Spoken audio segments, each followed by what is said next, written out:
ఈరోజు ఇంకొక పక్కన మీరు చూస్తే 5 సంవత్సరాలు క్రిస్టియన్ సంస్థలు ప్రారంభించినటువంటి ఎయిడెడ్ ఇన్స్టిట్యూషన్స్ అన్ని డ్యామేజ్ చేసే పరిస్థితికి వచ్చారు, నిర్వీర్యం చేసే పరిస్థితికి వచ్చారు. ఈరోజు మా పార్టీ మనందరి నాయకుడు తెలుగుదేశం పార్టీ అధినేత ఎన్టీ రామారావు గారు కూడా ఏసీ కాలేజీలో చదువుకున్న విషయం మనం మర్చిపోలేం. ఆయన విజయవాడలో ఉండి గుంటూరుకు చదువుకున్నాడంటే అలాంటి స్టాండర్డ్స్ అన్నీ కూడా ఆ రోజుట్లోనే ఇవ్వగలిగారు. అది వీరి యొక్క విశిష్టత అని చెప్పి కూడా నేను మీకు తెలియజేస్తున్నా. ఇప్పుడే చాలామంది మాట్లాడారు. గడచిన 5 సంవత్సరాలుగా రాష్ట్రంలో మనం చూస్తే ఇది సందర్భం కాకపోయినా చెడును ఒకసారి ఆలోచించుకొని మళ్ళీ చెడును జరగకుండా అందరికీ న్యాయం చేసే విధంగా ఈ ఎన్డీఏ ప్రభుత్వం, తెలుగుదేశం ప్రభుత్వం ముందుకు పోతామని మీ అందరికీ హామీ ఇస్తున్నా. ఎక్కడ ఏమాత్రం కూడా రాజీ లేకుండా పనిచేస్తాం. ఒక్క విషయం మనం గుర్తుపెట్టుకోవాల్సిన అవసరం ఉంది. God will never leave you empty. He will replace everything you lost.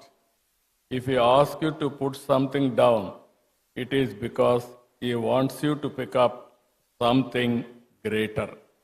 అది మనం చూసినప్పుడు ఇది తప్పకుండా జరుగుతుంది. పేదల పట్ల, ధర్మాన్ని నమ్మిన వారి పట్ల దేవుడు ఎల్లప్పుడూ అండగా ఉంటాడు.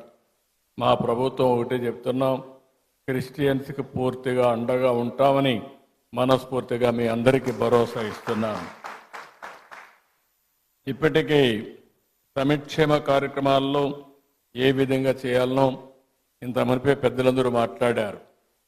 ఆర్థిక సమస్యలు ఉన్నాయి, లెగసీ ప్రాబ్లమ్స్ వెంటాడుతున్నాయి. నేను 4వసారి ముఖ్యమంత్రి. 3 సార్లు నాకు ఎప్పుడు ఇంత కష్టం అనిపించలేదు. ఇప్పుడు నాకే అర్థం కావడం, ఎంత తవ్వితే అంత బాధలన్నీ బయట వస్తున్నాయి. ఒక పక్క మనసు ఉంది, దూసుకుపోవాలనే మనస్తత్వం ఉంది. ఇంకొక పక్కన చూస్తే వెసులుబాటు లేని పరిస్థితి. ఓసారి చిన్న చిన్న కష్టాలు వచ్చినప్పుడు 4-5 సార్లు కూర్చుంటే సమస్యకు పరిష్కారం దొరుకుతుందేమో, కానీ ఈ 6 నెలల నుంచి నేను రాత్రింబగళ్ళు ఆలోచిస్తున్నా, పట్టుదలగా పరిశోధిస్తున్నా. అయినా కూడా ఇప్పటికి కూడా నాకు ఒక దారి దొరకలేదంటే ఎంత డ్యామేజ్ జరిగిందో మీరు అందరూ గుర్తుపెట్టుకోవాల్సిన అవసరం ఉంది. అయితే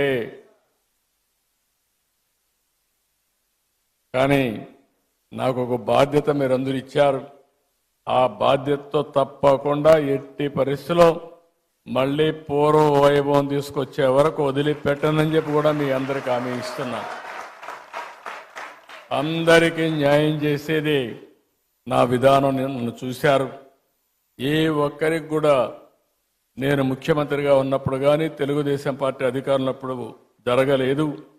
మొన్నే మీరు చూస్తే పాస్టర్స్కి, ఫాదర్స్కి ఆ రోజు పెట్టిన ఆన్రోరియం, మా వాళ్ళు ఎన్ని కష్టాలు ఉన్నాయన్నా కాదు, ఈ క్రిస్మస్ సందర్భంగా దాన్ని క్లియర్ చేయాలని నేనే సంతకం పెట్టి క్లియర్ చేశానని చెప్పి కూడా నేను మీకు తెలియజేస్తున్నా. అదే మరిగా క్రిస్టియన్ మిషనరీస్ కోసం ప్రాపర్టీస్ డెవలప్మెంట్ బోర్డు ఏర్పాటు చేయాలి అని కూడా కొన్ని వచ్చాయి. చర్చిల నిర్మాణానికి, అదే మరి రీకన్స్ట్రక్షన్కి ఆర్థిక సహాయం, ఇలాంటివన్నీ కూడా చాలా ఇష్యూస్ ఉన్నాయి. ఈరోజు నేను ఎప్పుడు కూడా పేదల పక్షపాతిగా ఉంటానని మరొక్కసారి మీ అందరికీ హామీ ఇస్తున్నా. నేను అనునిత్యం ఒకటే ఆలోచిస్తున్నాను, ఏ విధంగా పేదరికం లేని సమాజాన్ని మనం రూపకల్పన చేసుకోవాలనో దానికి ఆలోచించాల్సిన అవసరం ఉంది.